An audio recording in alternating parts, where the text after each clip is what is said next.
Okay guys, today we're going to be covering how to do slip trailing. So I've gotten started first by taking my leather hard vessel. It's really important that when you are applying a slip trail design to a vessel that it is leather hard. If it's too dry, the slip design will tend to peel or pop off and crack. Or if the vessel is too wet, the slip will slide off of it. So you need to make sure that whatever you're doing your slip trailing design on is leather hard. I've gotten started this morning by taking my rubber-ended tool and just very gently and lightly going ahead and mapping out my design on the surface. I've done this because I am trying to work on getting a very detailed design that needs to look very specific, and this way it's already mapped out and I don't have to worry about messing up with the slip. You don't have to do this step, especially if you're doing a design that's more organic. But this is how I've gone ahead and prepped my surface. I have seen some videos where people have actually taken marker and drawn out their design with marker onto the leather hard vessel. I'm not exactly sure how well that would work. In my mind, it seems like it would cause the marker to, like, the ink to not work on it, but that might be something that you experiment and try with. So when doing slip trailing, you want to take your applicator. These are the type of applicators that we have in class right now. We have a standard tip and a fine line applicator. The fine line's the blue, the standard is the yellow, and I wanted to go ahead and practice a little bit before I got started, and when I did, I was going to practice with the standard tip, and I was just practicing on a lid first to help me figure out the pace that I need to move the applicator as I push down. And you'll notice that the clay right here has come out red. So it's always really important before you start applying your slip that you're taking either a plain flat surface like this lid to a water container, or you can even take a batter board. You can use either side of the batter board. This is the texture side and we have the smooth side too. Either one is a great surface to practice on. But it's important not only to practice to get used to the feel of it, but you'll notice that with, like, this is contaminating my clay with this red, and I believe that it was acrylic paint that was used in this applicator beforehand, so that's why it's another important reason to practice ahead of time.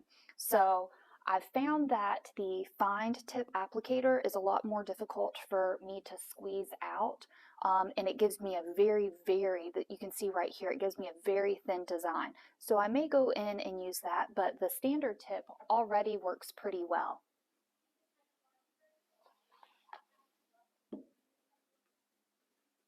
So what I'm going to go ahead and do now is, it's important if you're right-handed, you want to work from the left to the right, because you don't want to accidentally drag your hand through the design that you've already created. Now, if you're left-handed, obviously you'll work the opposite way, where you'll work right to left.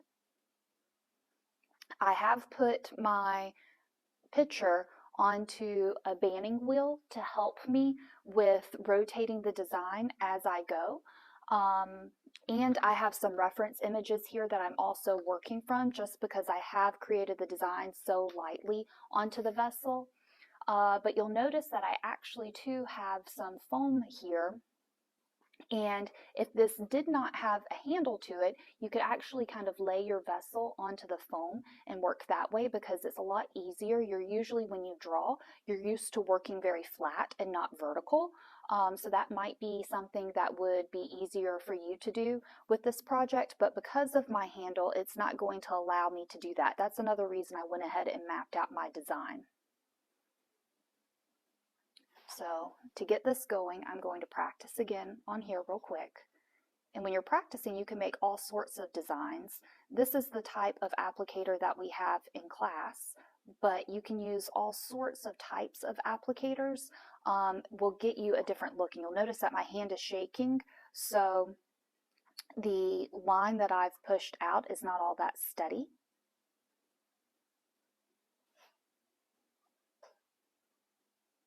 And this is just going to take some practice.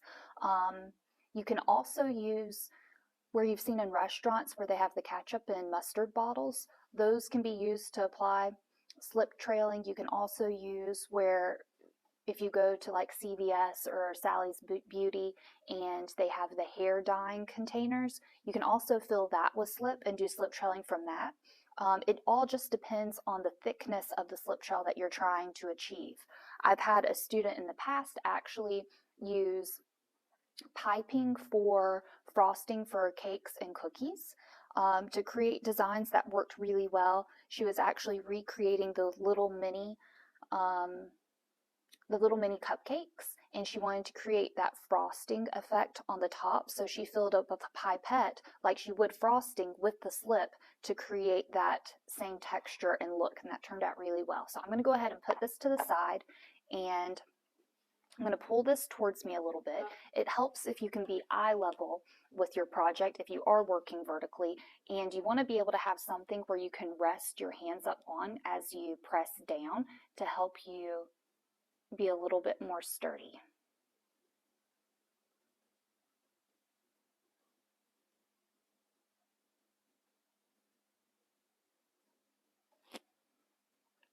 Now, the clay, as it dries, remember it loses its moisture, and so it will actually flatten out more than this as it's drying. So just keep that in mind. You don't want to apply the design too thick, because if it's too thick, it's going to end up cracking off. But you also don't want to apply it so thin that once it dries, you're not going to be able to see it there.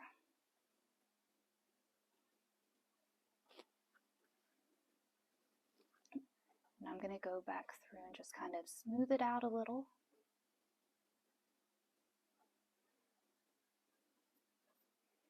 This is creating a raised surface design. And if you feel like you mess up, it's not a big deal. You can always take a paintbrush or a tool and wipe it away and just start over again.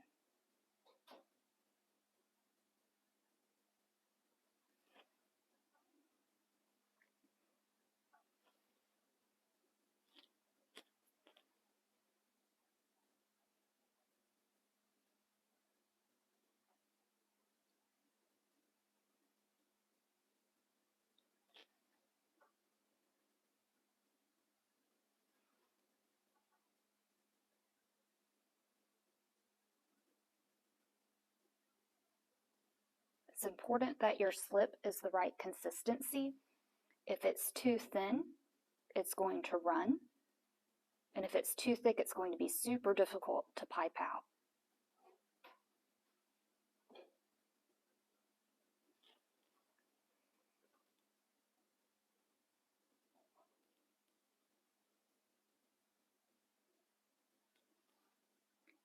And I am creating a flower and leaves, so I'm going for a more organic shape.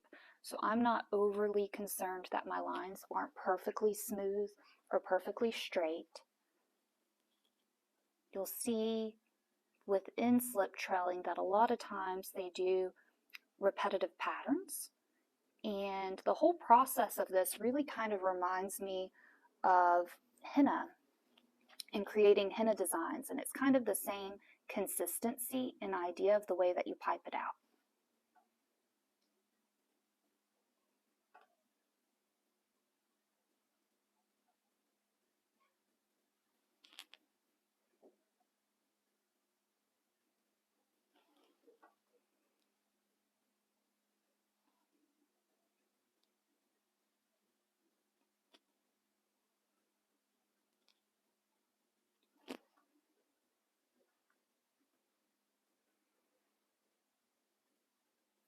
Clean off the tip as I go.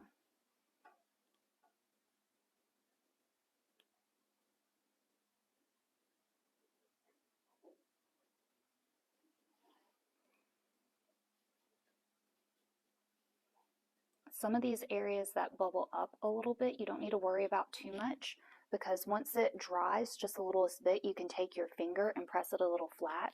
You'll actually need to do that if you have any areas that stick up kind of at a point, because once you apply the glaze, it can actually cause really kind of sharp areas that you want to stay away from.